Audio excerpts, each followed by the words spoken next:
14 दिसंबर 1960 ये वो तारीख है जब उत्तर पूर्वी ईरान के मशहद शहर में होजत अल इस्लाम सैयद इब्राहिम रईसी का जन्म हुआ था।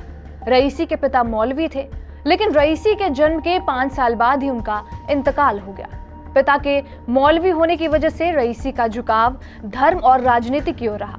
रईसी हमेशा काली पगड़ी बांधते थे, जो इस बात का प्रतीक है कि वो सैयद यानी शिया मुसलमानों के पैगंबर मोहम्मद के वंशज हैं। रईसी ईरान के supreme leader Ayatollah Ali Khamenei के सबसे करीबी और भरोसेमंद लोगों में शामिल थे। रईसी इस्लामिक न्यायिक व्यवस्था के पैरोकार थे। उनका मानना था देश चलाने के लिए विदेशी निवेश की जरूरत नहीं है, इसलिए अमेरिका से बातचीत आगे बढ़ाने की भी जरूरत नहीं है।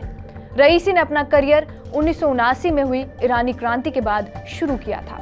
1978 से 1979 में ईरान में पहलवी वंश के मोहम्मद रजा शाह पहलवी के शासन के खिलाफ इंकलाब-ए-इस्लामी हुआ था, जिसमें उस वक्त के मौलवी, धनी वर्ग, व्यवसायी वर्ग और चिंतक शामिल हुए थे।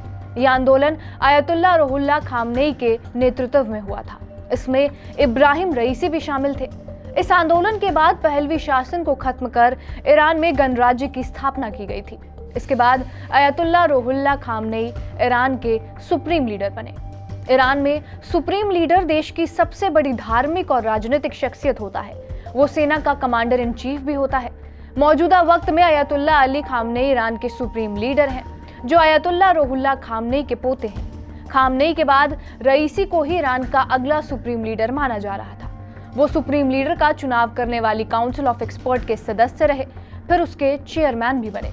रईसी ईरान की सबसे समृद्ध सामाजिक संस्था और मशहद में मौजूद 8वें शिया इमाम रजा की पवित्र दरगाह अस्तान-ए-कुद्स के संरक्षक रह चुके हैं। इसके अलावा उन्होंने ईरानी न्यायपालिका में तमाम पदों को भी संभाला है। साल 1988 के तेहरान इस्लामिक रेवोल्यूशन कोर्ट में डिप्टी अभियोजक पर काम करते हुए वो उस खुफिया ट्रिब्यूनल्स का भी हिस्सा थे जिसे डेथ कमेटी के नाम से जाना जाता है। मीडिया रिपोर्ट से दावा करती हैं इस ट्रिब्यूनल ने उन हजारों राजनीतिक कैदियों पर दोबारा मुकदमा चलाया जो पहले से ही जेल की सजा काट रहे थे।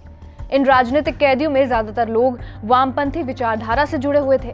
बताया जाता है कि इस ट्रिब्यूनल ने हजारों की संख्या में राजनीतिक कैदियों को मौत की सजा दी। मानव अधिकार संगठनों के मुताबिक ये आंकड़ा तकरीबन 5000 या उससे ज्यादा था। फांसी के बाद इन सभी को अज्ञात सामूहिक कब्रों में दफना दिया गया।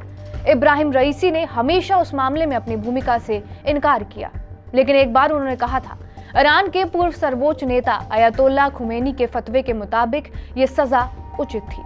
साल 2017 में इब्राहिम रईसी ने हसन रूहानी के खिलाफ राष्ट्रपति पद का चुनाव लड़ा, जिसमें उन्हें 38.5% वोट हासिल हुए और वो चुनाव हार गए। इसके बावजूद साल 2019 में अयतुल्लाह अली खामनेई ने उन्हें ईरानी न्यायपालिका का प्रमुख बनाया। साल 2019 में ही अमेरिका ने रईसी पर आजीवन प्रतिबंध लगा दिया। साल 2021 में राष्ट्रपति चुनाव हुए, जिसमें रईसी हसन रूहानी को हराकर 13वें राष्ट्रपति बने। इस जीत में भी अयतुल्लाह अली खामनेई की अहम भूमिका रही। रईसी के राष्ट्रपति रहते हुए ईरान के परमाणु कार्यक्रम ने जोर पकड़ा। इसे लेकर अमेरिका और उसके सहयोगी देशों ने ईरान पर सख्त प्रतिबंध लगा दिए। इसके बावजूद भारत और ईरान के संबंध मजबूत हुए। दोनों देशों के बीच हाल ही में चाबहार डील फाइनल हुई है। भारत के अलावा ईरान के रूस, पाकिस्तान, अजरबैजान समेत कई देशों के साथ घनिष्ठ संबंध हैं। इसमें रईसी ने भी अहम भूमिका निभाई थी। वीडियो के आखिर में ईरान का इतिहास भी जान लीजिए।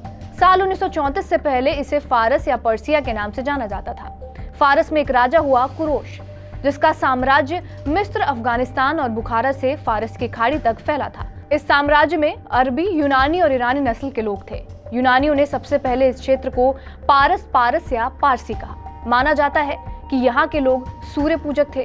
ये हवन भी करते थे। अरबी लोगों ने यहाँ इस्लाम का प्रसार किया।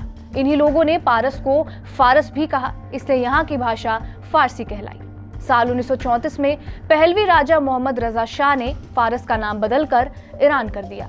साल 1940 में ही यूरोपीय देशों की नजर ईरान के तेल भंडार पर पड़ी, जिसके चलते ईरान में तनाव बढ़ा और जन आंदोलन भी हुए।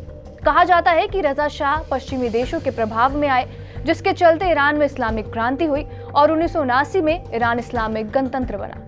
इन तारीखों के अलावा ईरान के इतिहास में एक और तारीख दर्ज हो गई है। ये तारीख है 19 मई 2024। अजरबैजान की यात्रा से लौट रहे इब्राहिम रईसी की हेलीकॉप्टर दुर्घटना में मौत हो गई। उनके साथ ही विदेश मंत्री और बाकी 7 लोग भी इस दुर्घटना में मारे गए।